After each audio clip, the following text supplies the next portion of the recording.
The governorship candidate of the African Democratic Congress, ADC, in Akwa Ibom State, Ezekiel Nya-Etok, has identified youth unemployment and rural underdevelopment as the major problems in the state, and he has promised to tackle them when elected into office. However, Nya-Etok's chances are said to be slim, as he is not seen to be favored by the zoning arrangement that has been carefully followed in Akwa Ibom State. More so, the ADC candidate is from Ikorekpene Senatorial District, the area which produced former Governor Godswill Akpabio. Joining us now from our Abuja studio to discuss his ambition to become the next governor of Akwa Ibom State is Ezekiel Nya-Etok, governorship candidate of the African Democratic Congress, ADC, in Akwa Ibom State. Architect Ezekiel Nya-Etok, thank you very much for joining us on the Morning Show. Hello. Thanks so much for having me. Thank you, and God bless you. Can you hear me? Yes, clearly. Thank you for joining us. Well, you had the introduction that the zoning arrangement does not favor you, that you are from Ikorekpene, which has already produced a governor. But even more importantly, you have described yourself as a strategic striker, and that if the people vote for you, you are going to focus on youth unemployment, rural underdevelopment. Well, they are looking for a strategic striker in Man U. Yeah. Because the only man they are relying on now is Marcus Rashford. Because Anthony Martial has been dealing with injuries, and he may leave by the end of the season. So are you a footballer? You want to go and play football in Akwa Ibom? So when you describe yourself as a strategic striker, what do you mean? I'll tell you this. Anybody that knows me knows that my life is one that is absolutely different from the conventional. With all modesty, I would like to say that I'm one Nigerian that is known and celebrated not just nationally but internationally. But against that, I have never held any paying public office in my life.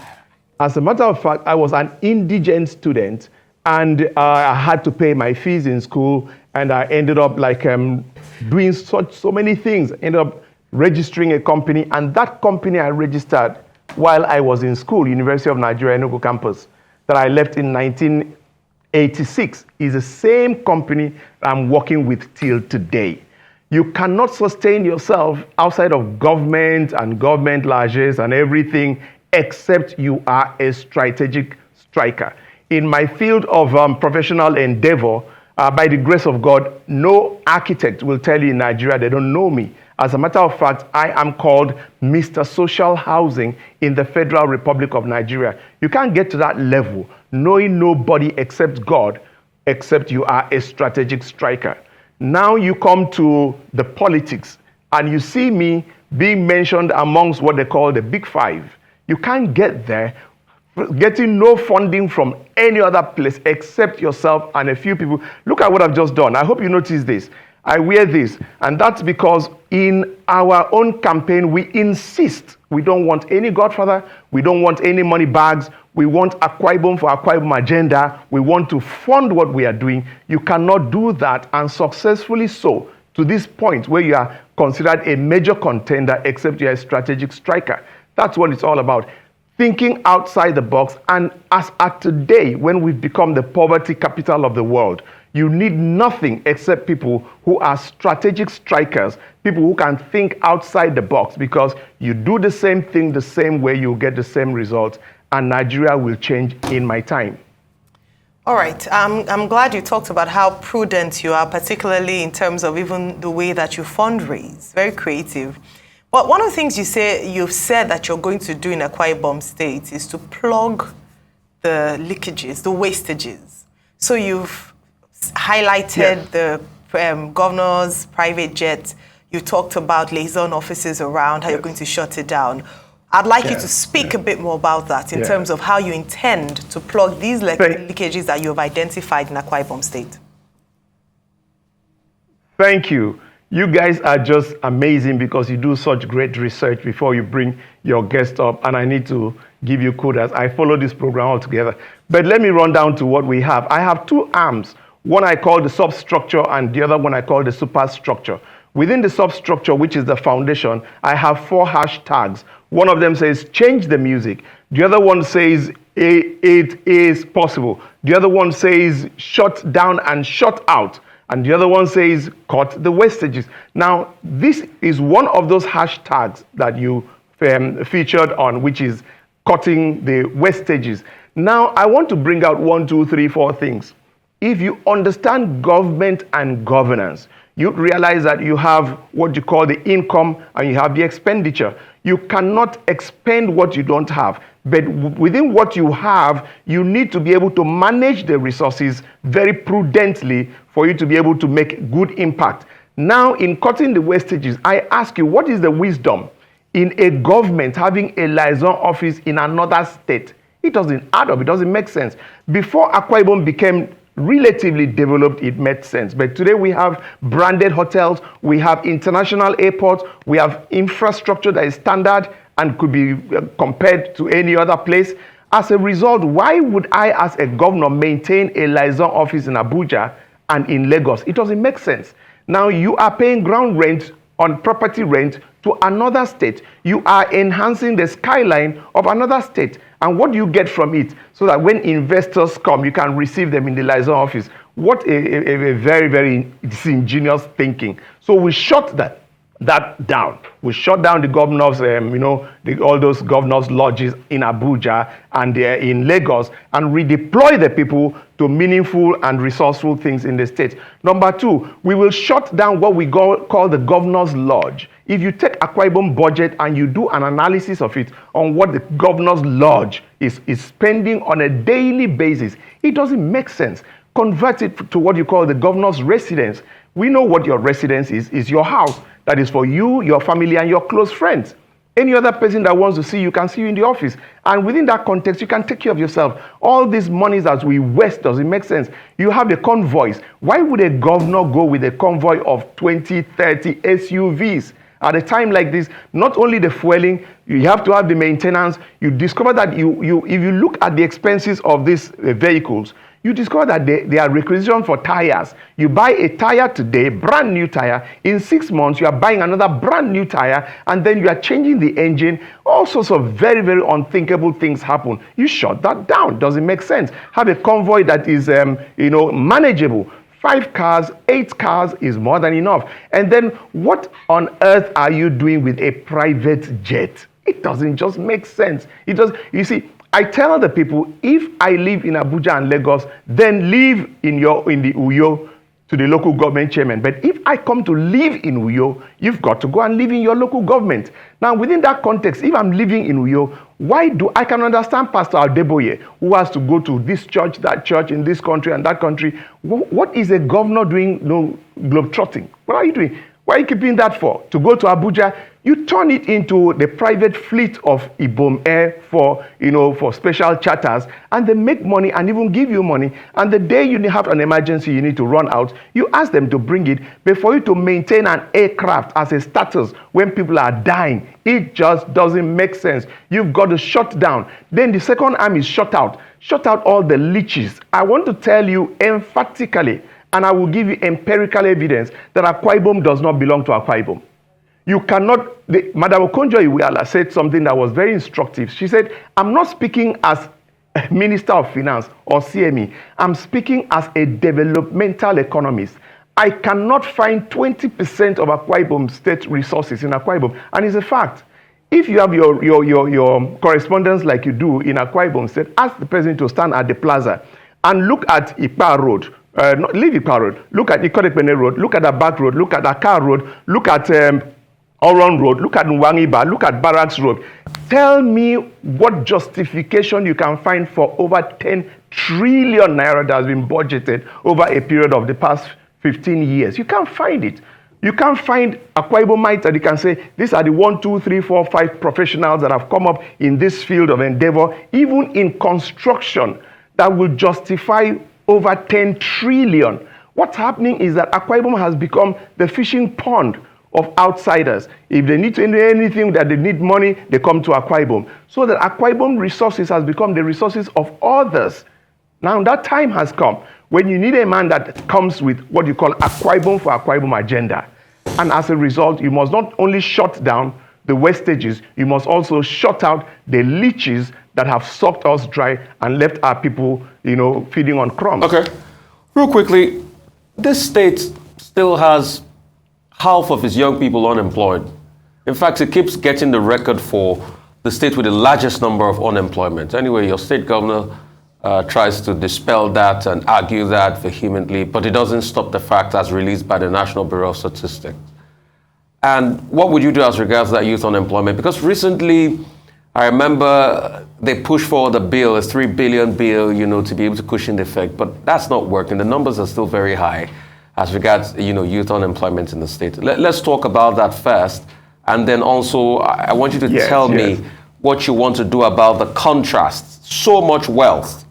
You've got Mobil in Eket, you've got all the oil companies, you've got a lot of revenue, but it's still a shadow of itself, state of Akwa Ibom. Thank you. You see, I want to tell you, not theoretically, but I want to tell you very practically and down to earth, 1, 2, 3 things that must be. We have no idea of the meaning of the word unemployment, except you do what I did. I went through, we have 2,226 villages in Akwa Ibom. I went through over 90% of them, where I had town hall meetings, not rallies, and I sat with the people, with NTA crew, documented. And the things I heard gave me nightmares. We have young people in the rural areas. That's the real problem that we have. And these guys are unemployed. These guys are frustrated. These guys are dejected and rejected. These guys they've got their backs against the wall. Let me give you a little example. In one of the villages, a man tells me that a young man who is a graduate carries torch at night, climbs a palm fruit, harvests the palm fruit, carries it on his head, and comes down because he doesn't want it to fall and people will hear. Now, what would make a human being to go to that extent and that level of suffering if it's not that the person just wants to survive? Another society, another village, there was a pump, there was water project with a sumo pump, and then that sumo pump was removed. And the lady justified that and said, you cannot blame them, they want to eat. So they remove it to go and sell. Bottom line in all these things, what is the solution? The problem is worse than the National Bureau of Statistics tells you.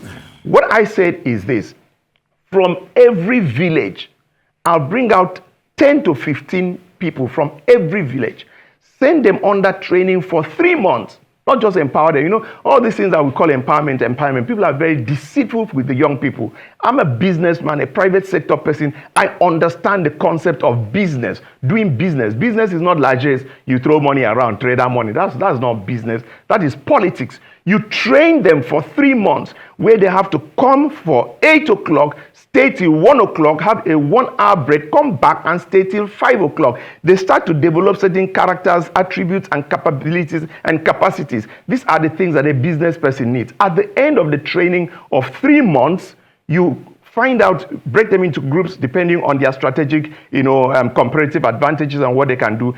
Give them a loan, not a grant, not a dash, a loan of 500,000 to 2 million, naira, so that they will come back to the villages and become employers of labor and follow them up on a weekly basis, because this is going to be an interface, a kind of partnership between you and the banks. The banks are not going to be just where you come and collect money. They've got to be development partners with the state. If not so, you leave us alone. So that the bank set up certain, specialized engines that supervise this people on a weekly basis and give me reports, because at the end of the year, I'm going to get all of them back together and now take them to the next level in 3 categories. Those that did well, we take them to the next level, double their work. Those that didn't do well because they didn't choose the right trade, but they had the right attitude, you kind of reschedule them, put him somewhere else.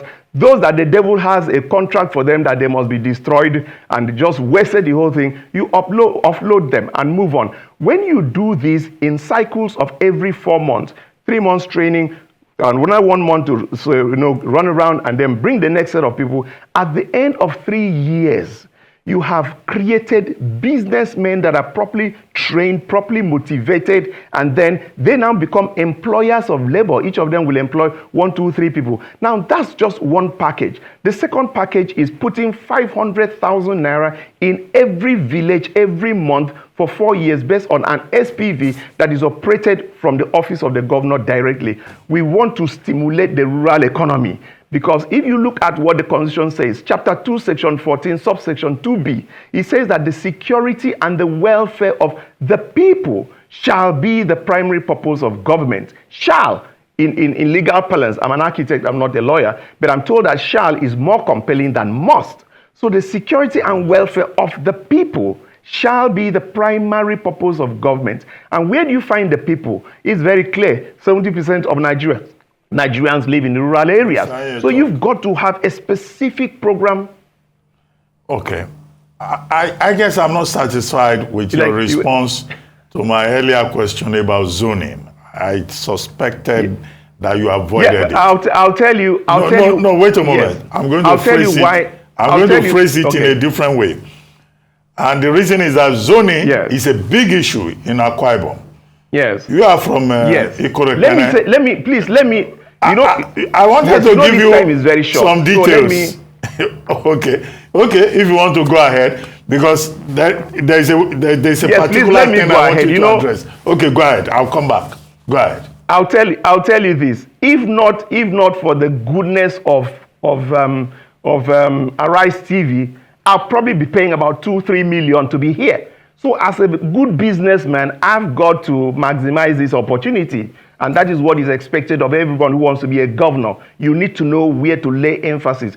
You see, Akwa Ibomites are suffering.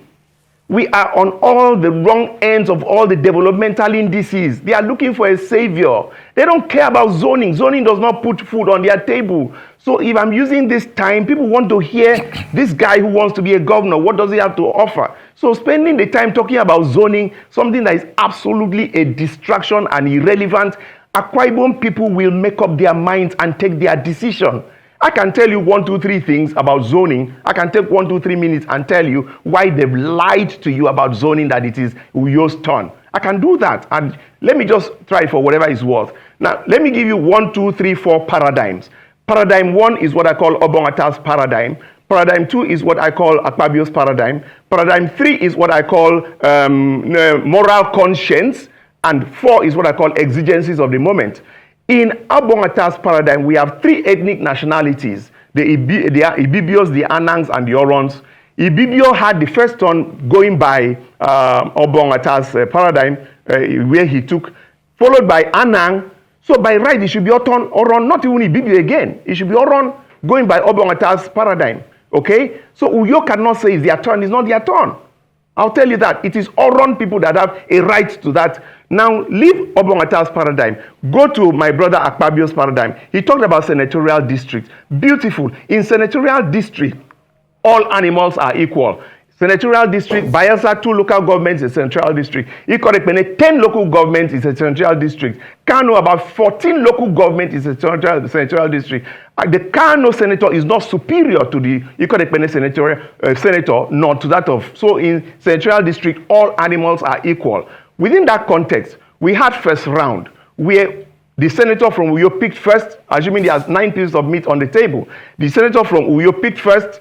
The senator from Ikorekene picked second. The senator from Eket picked third. Everybody's looking, and then the senator from Uyo goes to pick, and he says, "My guy, stop that nonsense. Round 1, you started. We've completed round 1. This is round 2. I start." Within that context, Uyo started round 1. They cannot start round 2 because we are all equal within the context of senatorial district. Let me go to moral conscience.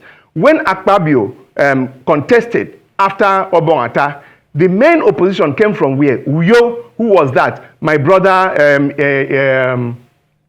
I'll remember his name in a minute. You know, he came from Uyo. The second time he went, the opposition came from where? Uyo, my brother, Udoedege. When he went to Eket, the opposition came from where? Uyo, by my brother Umanu Mana and my brother Basi Albert. They said that zoning is a PDP thing and not theirs. So Uyo has always contested against because they don't believe in zoning. So where is the moral conscience today for them to talk about zoning? They don't have. Finally, I talk of the exigencies of the moment. When you are in a dire situation,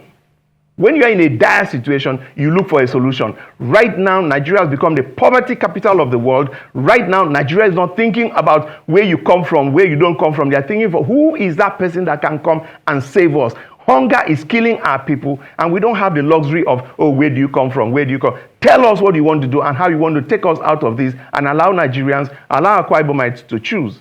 Anyway, I'm sure you are aware of the agitation on the part of the Etinam people, federal constituency, and also Itubiono federal constituency, and someone who grew up for some years in that part of the country. You know my special interest in the politics of that place. But you are of the ADC. Yes, how do you rate yourself against Senator Basi Akan, who is now back in the race, and he's been endorsed by one famous bishop, in one public ceremony. Yes. And also Umoeno, who has also been reinstated by the Court of Appeal. And the fact that Akwa Ibom is traditionally a PDP state. And now you are on the platform of the ADC. How do you weigh against these juggernauts? Yes. I will tell you this, with all humility, ask any Akwa Ibomite. Tell them, if you brought my brother Basi Albert, very great friend of mine, brought Umoeno, another wonderful friend of mine, and bring architect Nya-Etok. We had a national debate. Please go and watch that tape if you can, and tell me who you will pick as your governor. There are two ratings. One is fit for purpose rating. The other one is winnability rating. Where is success? That you win. I tell people, don't bring in this sentiment of, I don't care, Umoeno must not be, if the governor must not produce a candidate. This is it. Don't bring that. I don't buy it. Because you cannot run a system based on sentiment. 4 years in the hands of somebody. Please tell me that Umoeno is incompetent, and I will agree with you. But don't tell me because he's from the governor. On the other hand, you want to throw him out. On second hand, don't tell me because he's from the governor, so you support him. It doesn't make sense. He's not cerebral. Tell me, I don't support him because I don't buy his policies. I don't see him being my good governor. And the media is doing a good job by giving us this option. People are going to listen to me. People are going to listen to the others. People are going to go back and do a research and ask, what level of relevant experience do you have? I will tell you that if you bring my brother Basi Albert and myself, I have the relevant experience of a CEO. He's a nice guy, wonderful person. 8 years as a commissioner, 8 years as a senator. For 16 years, I've had the experience of buying petrol from the market. I've had the experience of paying for my ticket each time I travel. I've had the experience of going to the market to buy things. I have the experience of understanding the feelings of the people. Little wonder that the Bible says that Jesus, our advocate, that he had to go through. He says, we do not have an advocate that is not touched by the feelings of our infirmities, that he went through what we did, and on account of that, he's able to understand what we are feeling, what we are going through. How many of these people can say, I know how you feel? I can say so. I pay my children's school fees. I get the things from the market. I buy my fuel. I repair my cars. I buy my ticket. I pay my hotels. I understand what it means to be prudent because I know what it means to be to manage resources and stay afloat without holding any public office. It's people like me that have the relevant experience, being able to take decisions that are sustainable and have a longer term plan. And at the end of the day, the people are the better for it. That is the relevant experience that Nigeria needs today, Akwa Ibom needs today. Don't tell me I've been a this, I've been a that. All those things are, I'll give you a little example. You pay through your nose, you pray and fast for you to get an appointment. You know why? Because the day you get an appointment, you are made. You're fine. But I, Nya-Etok, I pay my bills, and yet I am relevant every year because I understand what prioritization means. I understand what it means for you to take care of the pennies.